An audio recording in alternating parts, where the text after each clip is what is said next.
وصدق رسوله النبي الأمي الكريم ونحن على ذلك لمن الشاهدين والشاكرين والحمد لله رب العالمين. اللهم صل على سيدنا محمد وعلى آل سيدنا محمد وبارك وسلم. اللهم صل على سيدنا محمد وعلى آل سيدنا محمد وبارك وسلم. اللهم صل على سيدنا محمد وعلى آل سيدنا محمد وبارك وسلم.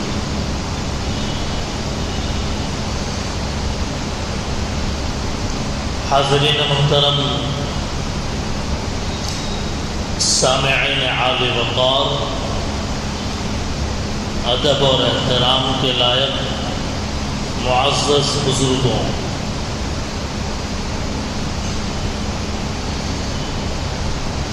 آج کے جمعے میں جس عنوان پر بیان ہونا ہے،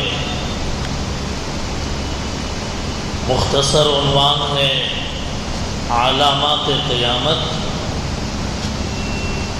عام فہم عنوان ہے قیامت سے پہلے کیا ہوگا، کیا نشانیاں ہوں گی. یہ عنوان کوئی نیا عنوان نہیں ہے، بلکہ اس سے پہلے بھی اس عنوان کے اوپر 2 جمعے بیان ہوئے ہیں. پیوستہ 2 جمعوں سے پہلے والے 2 جمعے میں علامات قیامت پر ہم نے بات شروع کی تھی. قیامت کی علامتیں اور قیامت سے پہلے ہونے والے دنیا کے اندر کے حالات، یہ اتنے مختصر اور شارٹ میٹر نہیں ہیں کہ آدھے گھنٹے میں وہ ساری تفصیلات بیان ہو سکیں. یہ ایک تفصیلی مضمون ہے، یہ ایک بہت زیادہ ڈیٹیل رکھنے والا میٹر ہے. اس لیے اس کو ایک کے بعد ایک، قسط 1، قسط 2، قسط 3، پارٹ 1، پارٹ 2، اور آج کے جمعے میں قیامت کی علامتوں میں پارٹ 3 کو ہم بیان کر رہے ہیں.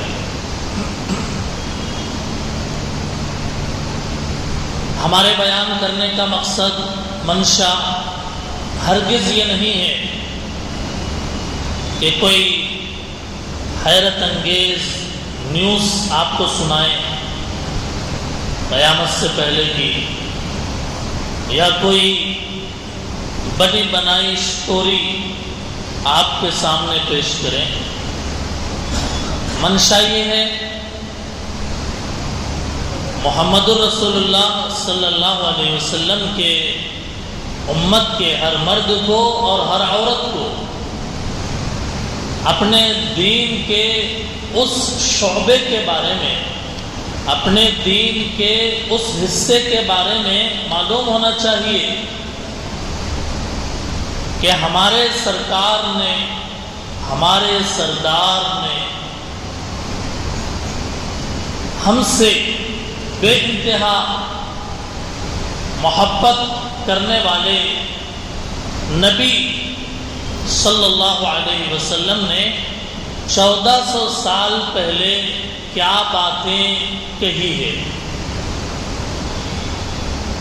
قیامت سے پہلے کے حالات کو جاننا گویا آپ کے ہاتھ میں ایک روشنی کا چراغ دینے کے مانند ہے کہ جس کی روشنی میں آپ دنیا کو دیکھ سکتے ہیں، جس کی روشنی میں آپ دنیا کے فتنوں کو دیکھ سکتے ہیں، جس کی روشنی میں آپ اپنے نبی کی 1400 سال پہلے بتائی ہوئی باتوں پہ دھیان دے سکتے ہیں۔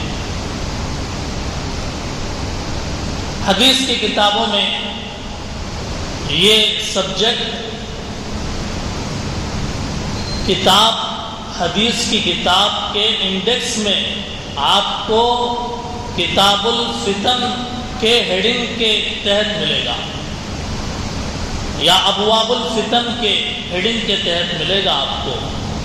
بخاری میں، مسلم میں، ترمذی میں، صحاح ستہ میں۔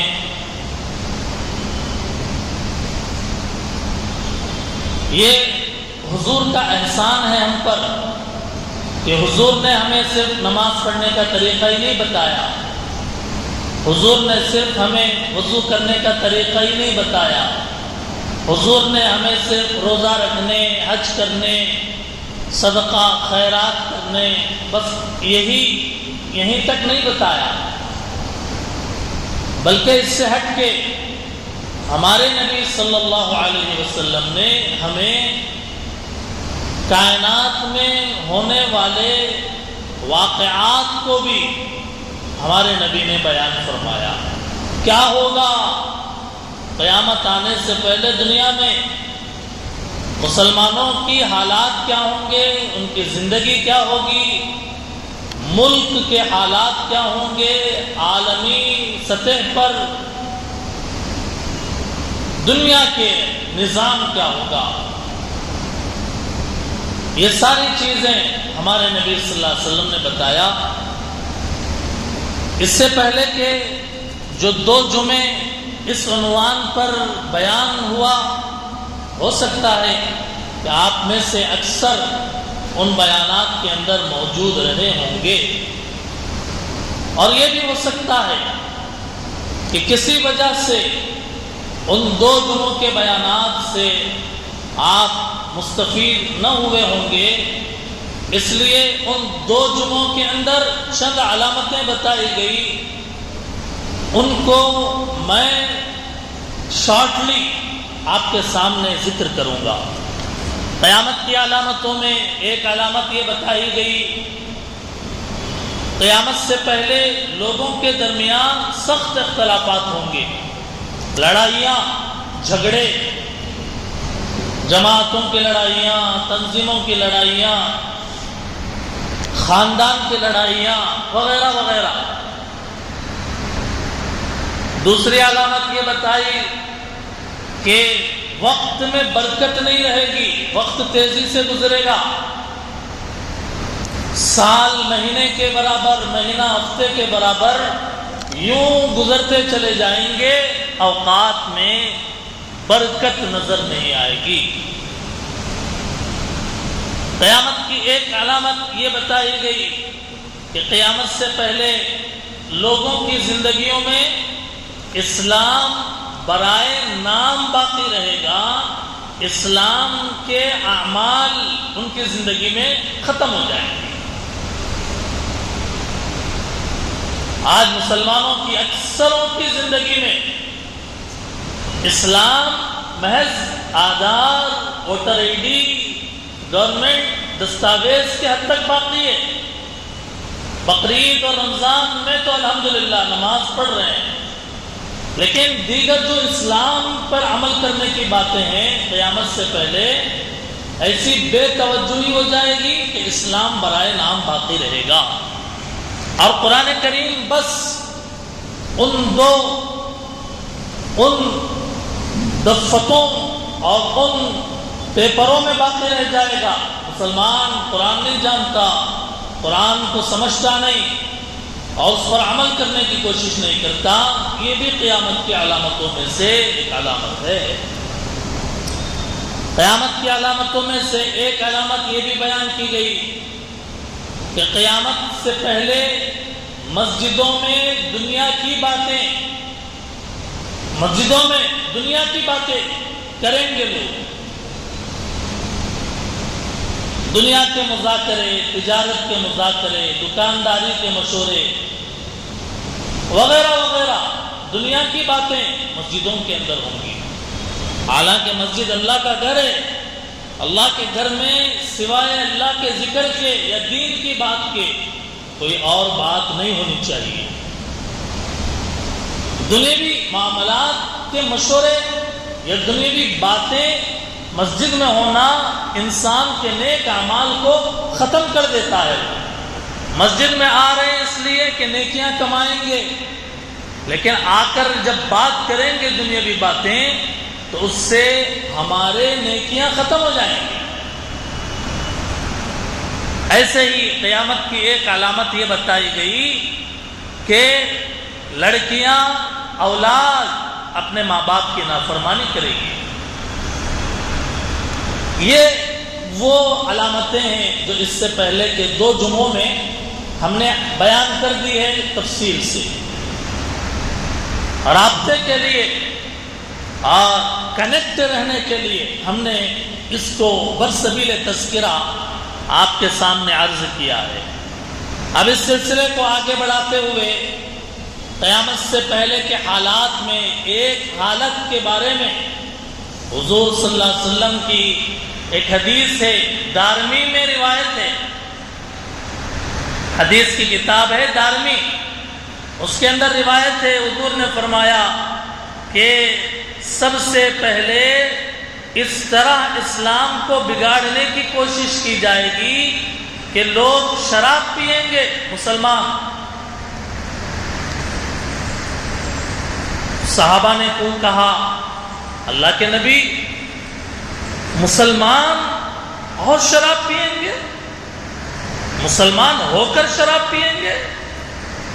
حالانکہ اللہ نے اسے حرام کیا ہے، شراب کو حرام کیا ہے، تو اس کو پئیں گے ایک حرام چیز کو؟ اللہ کے نبی نے فرمایا ہاں، شراب پئیں گے نام بدل کر، شراب کا نام بدل دیں گے اور کہیں گے شراب دوسری چیز ہے، اس کو شراب نہیں بولتے۔ الگ الگ ناموں سے مارکیٹ کے اندر شراب کا نام لیے بغیر دوسرے ناموں سے، دوسرے برانڈوں میں اور نیشنل انٹرنیشنل سطح پر الگ الگ ناموں سے شراب بکتی ہے۔ اور اگر کوئی کسی سے کہتا ہے کہ شراب حرام ہے تو وہ کیا کہتا ہے کہ صاحب یہ شراب نہیں ہے، شراب دوسری چیز ہے۔ شراب پئیں گے نام بدل کر قیامت سے پہلے۔ اب آپ غور کیجئے، اپنے ارد گرد، اپنے معاشرے، سوسائٹی اور لوگوں کے حالات کا جائزہ لیجئے کہ اللہ معاف کرے، اللہ سب کی حفاظت کرے اور اللہ سب کی بخشش کرے کہ کتنے مسلمان ہیں جو نعوذ باللہ شراب جیسی حرام چیز کو پیتے ہیں۔ قیامت کی ایک علامت یہ بھی بیان کی گئی کہ قیامت سے پہلے سود عام ہو جائے گا، وڈی، انٹرسٹ عام ہو جائے گا۔ جیسے ہوا ہے، ہوا، آکسیجن جیسے عام ہے، ہر آدمی کو اس کی ضرورت ہے، قیامت سے پہلے حالات ایسے پیش آئیں گے کہ سود عام ہو جائے گا۔ ابو داؤد شریف حدیث کی کتاب ہے، اس کے اندر روایت ہے، حضور علیہ السلام نے فرمایا لوگوں پر ضرور ایسا دور آئے گا کہ کوئی شخص ایسا باقی نہیں رہے گا جو سود کھانے والا نہ ہو۔ ایسا دور آئے گا کہ لوگوں پر ایسا دور آئے گا کہ کوئی شخص ایسا باقی نہیں رہے گا جو سود کھانے والا نہ ہو۔ آگے اگر سود نہ بھی کھائے تو اس سود کا دھواں یا غبار پہنچے گا۔ ڈائریکٹلی اگر سود نہیں کھا رہا ہے لیکن سود انٹرسٹ اتنا عام ہو جائے گا کہ اس کے اثرات مرتب ہوں گے۔ آج کل کے بھاگ دوڑ کے دور میں، کاروبار کی ریل پیل کے دور میں، گھر بنانے کے لیے، کاروبار بڑھانے کے لیے فلاں فلاں فلاں، سود وڈی کتنا عام ہو گیا۔ اللہ کے نبی نے 1400 سال پہلے فرمایا، پہلے لوگ قناعت کے ساتھ زندگی گزارتے تھے، روکھی سوکھی کھا لیتے، اور قناعت، اللہ آپ نے جس حالت میں رکھا شکر ہے۔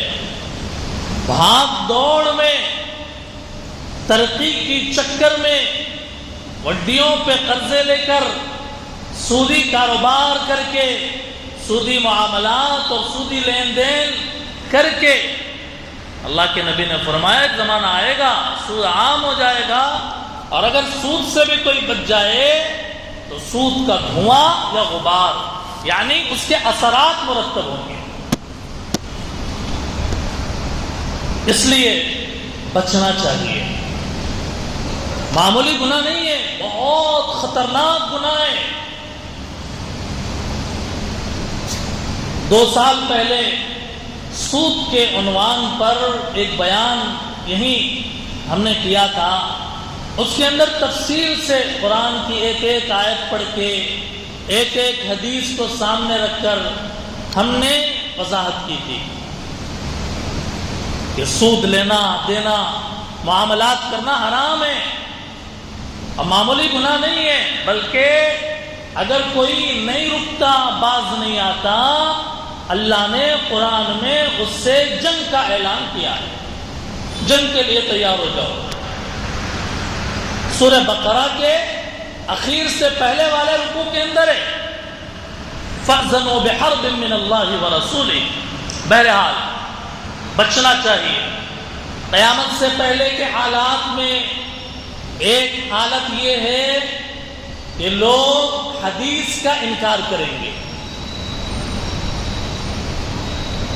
قرآن کا تو انکار نہیں کر سکتے کیونکہ قرآن اللہ کی کتاب ہے، لیکن حدیث کا انکار کریں گے۔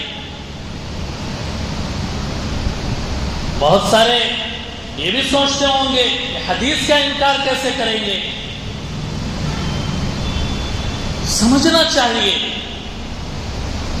کہ اللہ تعالیٰ نے قرآن بھی دیا، حدیث بھی دیا، اور قرآن میں کہا رسول تمہیں جو دے دے وہ لے لو۔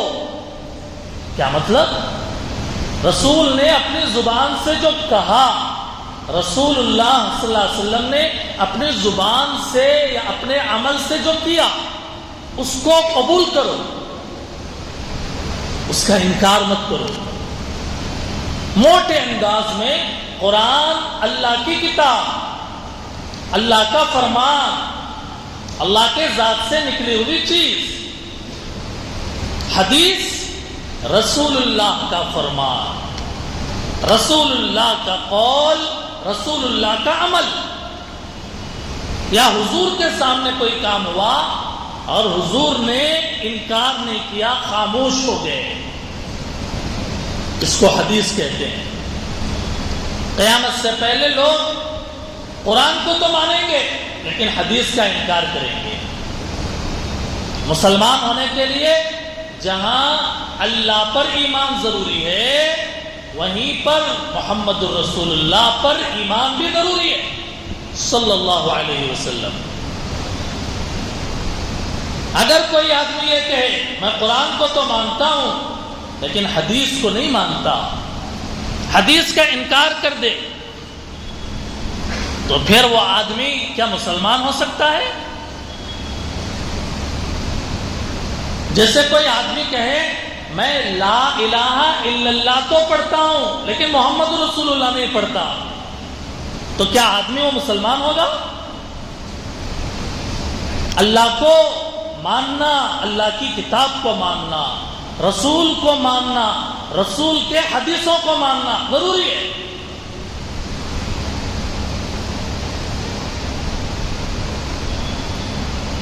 اللہ کے نبی نے فرمایا، مشکات شریف کی روایت، یقیناً مجھے قرآن دیا گیا اور قرآن جیسے احکام بھی دیے گئے. پھر فرمایا خبردار، ایسا زمانہ آئے گا کہ پیٹ بھرا انسان، غریب نہیں، فقیر نہیں، مالدار، جس کا پیٹ بھرا ہوا ہے، پیٹ بھرا ہوا انسان اپنی آرام گاہ پر بیٹھا ہوا کہے گا،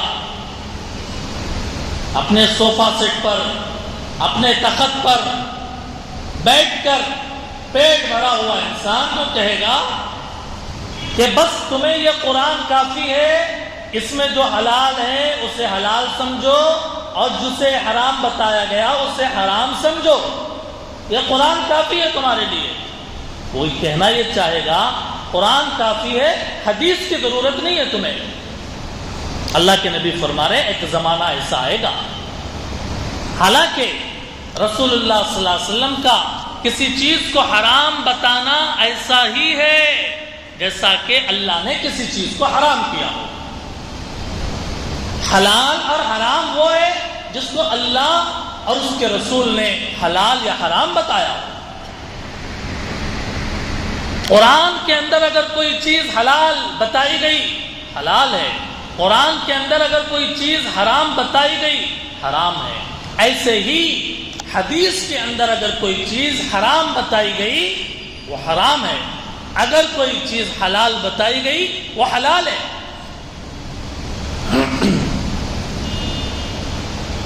قیامت سے پہلے لوگ حدیث کا انکار کریں گے. کوئی جاہل انکار نہیں کریں گے حدیث کا، کوئی غریب نہیں بلکہ ایجوکیٹڈ، مالدار،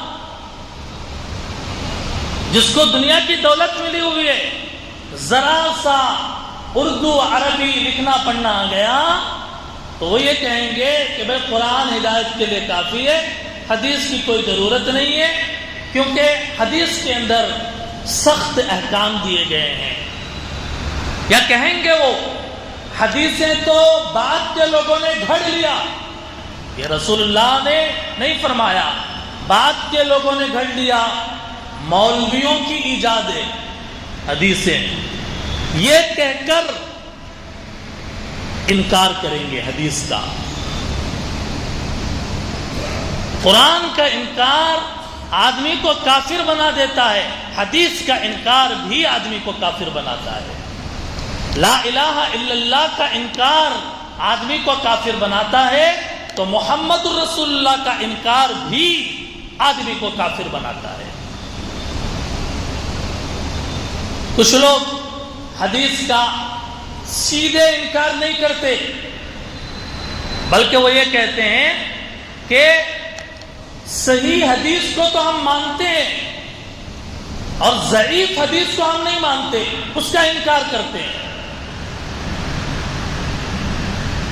صحیح حدیث کو تو ہم مانتے ہیں، ضعیف حدیث کو ہم انکار کرتے ہیں. بعض لوگ یہ کہتے ہیں کہ بخاری اور مسلم میں جو روایت ہے بس اس کو مانتے ہیں ہم، اس کے علاوہ کسی دوسری حدیث کی کتاب میں اگر وہ آئے ہم نہیں مانتے. سن لیں، حدیث ہر حدیث صحیح ہوتی ہے، کوئی حدیث غلط نہیں ہوتی، جھوٹی نہیں ہوتی. اللہ کے نبی کی زبان سے جو بھی نکلا وہ صحیح ہی ہے. اس کے اندر نبی کی زبان سے نکلنے والے کسی بات کے بارے میں ہم جھوٹا ہونے کا فیصلہ نہیں کر سکتے. اس لیے حدیث بخاری میں آئے، مسلم میں آئے، ترمذی میں آئے، ابو داود میں آئے، نسائی میں آئے، ابن ماجہ میں آئے، موطا مالک میں آئے، موطا امام محمد میں آئے، کتاب الاثار میں آئے، مسند امام احمد ابن حنبل میں آئے. حدیث کی بہت کتابیں ہیں. حدیث کی کتابوں میں جو حدیث آئی اس کو ماننا اور انکار نہ کریں. البتہ کون سی حدیث کو نقل کرنے والوں نے صحیح کہا اور کون سی حدیث کو نقل کرنے والوں نے جھوٹ کہا، اس پر ائمہ حدیث محدثین نے بڑی بڑی کتابیں لکھ رکھی ہے. اس کو دیکھ کر ہم فیصلہ کریں گے کہ بھئی اس حدیث کو حضور سے لے کر یہاں تک پہنچانے میں جو لوگوں نے بیان کیا، ان میں فلاں آدمی جھوٹ بولتا تھا، فلاں آدمی اس کا کردار ایسا تھا، اس کی وجہ سے حدیث پر کلام ہوتا ہے، لیکن حدیث کا انکار نہیں کیا جاتا. اس لیے یہ ایک دوسرا راستہ ہے حدیث کے انکار کا کہ ضعیف حدیث کا انکار کر دو. بخاری مسلم کے علاوہ دوسرے حدیثوں کا انکار کر دو، یہ بھی حدیث کا انکار ہے. اب یہ ایک مستقل ٹاپک ہے کہ ضعیف حدیث اس پر عمل کرنا درست ہے یا درست نہیں ہے، اس کی تفصیلات کیا ہیں، وہ ایک فنی بحث ہے. اللہ تعالیٰ اگر توفیق دے تو کسی موقع پر ضعیف حدیث پر عمل کرنا جائز ہے یا نہیں، درست ہے یا نہیں، اس پر بات ہوگی انشاءاللہ. لیکن ابھی جو بات ہو رہی ہے کہ قیامت سے پہلے کے حالات میں لوگ قرآن کو مانیں گے، حدیث کا انکار کریں گے، کہیں گے ہمیں حدیث کی کوئی ضرورت نہیں ہے، قرآن بس کافی ہے. حالانکہ اسی قرآن میں ہے کہ تم حدیث کو مانو. تم کہتے ہو کہ قرآن کو ہم مانتے ہیں، حدیث کو ہم نہیں مانتے، حالانکہ جس قرآن کو تم مان رہے ہو اسی قرآن میں ہے، رسول نے تمہیں جو دیا وہ لے لو. تو قرآن خود کہتا ہے کہ حدیث کو بھی ماننا چاہیے. قیامت سے پہلے کے حالات میں ایک حالات یہ، قیامت سے پہلے کے حالات کے اندر ایک حالت یہ، بخاری شریف کے اندر نبی صلی اللہ علیہ وسلم کا یہ واقعہ لکھا ہوا ہے. ایک رات میں ہمارے نبی صلی اللہ علیہ وسلم گھبرا کر اٹھے اور فرمایا سبحان اللہ سبحان اللہ، کس قدر خزانے اور فتنے اللہ کی طرف سے نازل کیے گئے ہیں، کس قدر خزانے اور کس قدر فتنے اللہ کی طرف سے دنیا میں نازل کیے گئے ہیں. لمبی روایت ہے.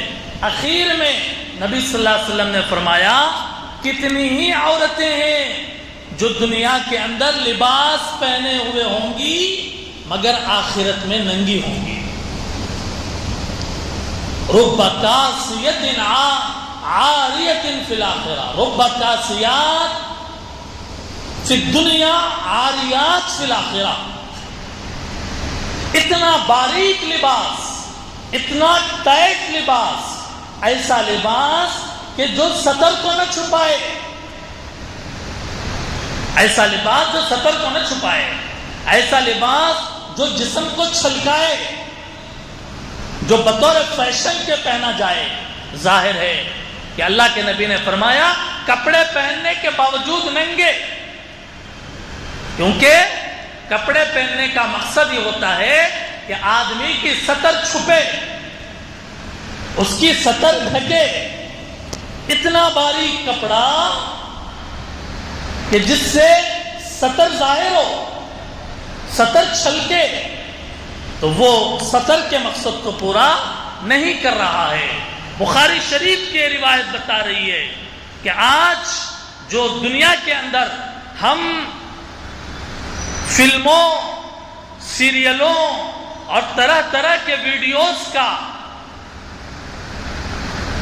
ہمارے علم میں ہے کہ جو عجیب و غریب طرح کا نظام چل رہا ہے، ننگے پن کا، عریانیت کا.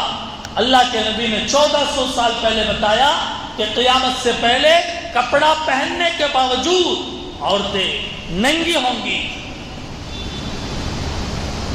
فرمایا بخاری شریف میں قیامت کی علامتوں میں علامت یہ ہے کہ زمانہ قریب آ جائے گا، زمانہ سمٹ جائے گا، زمانہ سمٹ جائے گا، مال بکثرت ہوگا، مال خوب ہوگا، فتنے ظاہر ہوں گے، حرج بکثرت ہوگا، دو چشمی اردو والی ہاں سے حرج بکثرت ہوگا۔ صحابہ نے پوچھا اللہ کے نبی حرج کیا ہے؟ حضور نے فرمایا قتل قتل۔ حضور نے 2 مرتبہ فرمایا قتل بکثرت ہوگا۔ آج ہم دنیا کے اندر دیکھیں کہ زمین پر کتنا خون بہایا جا رہا ہے، انسان کا خون، مسلمان کا خون، مظلوم کا خون، شبے میں کسی کو مار دینا، کسی کی موب لنچنگ کر دینا،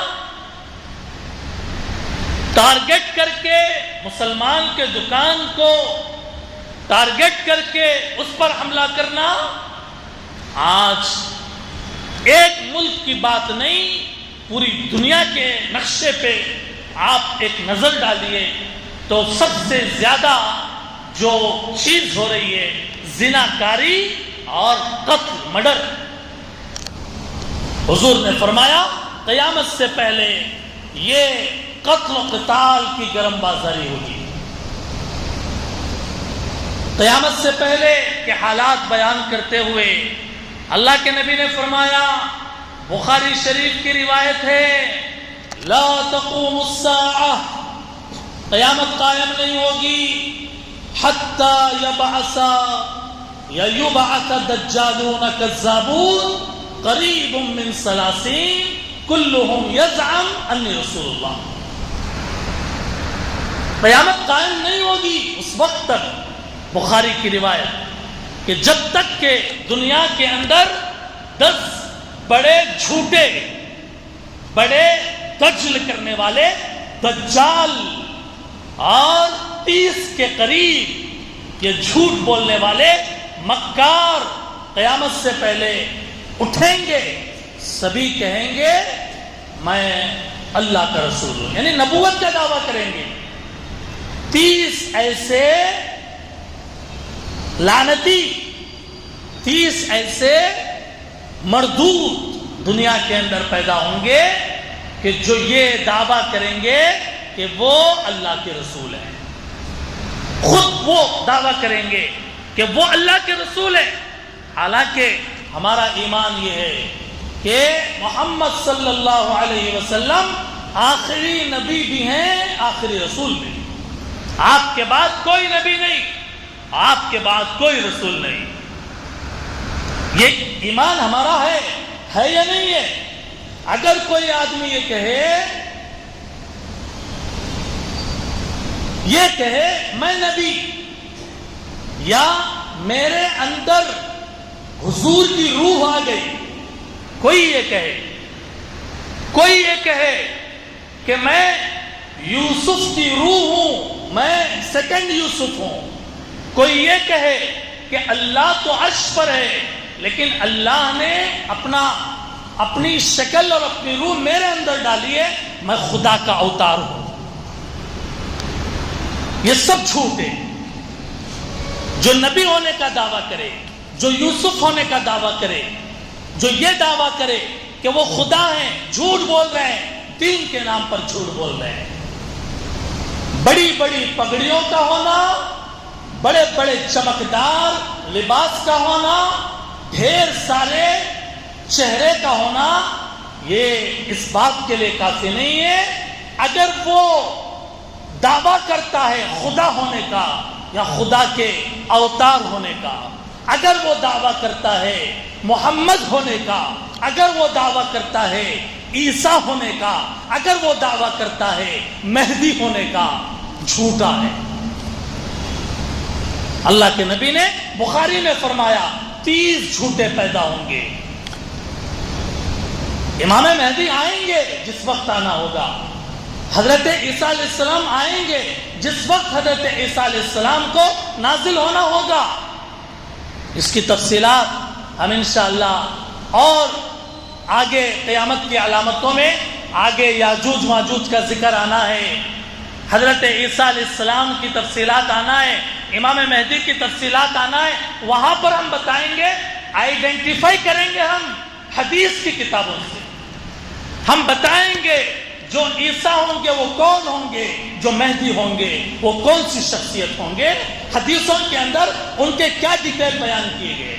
لیکن اگر کوئی آدمی جھوٹا دعویٰ کرے، اپنے کو خدا کا اوتار بتائے، خود کو مثل یوسف بتائے، خود کو مثل نبی بتائے، خود کے اندر محمد صلی اللہ علیہ وسلم کی روح بتائے، نعوذ باللہ ثم نعوذ باللہ.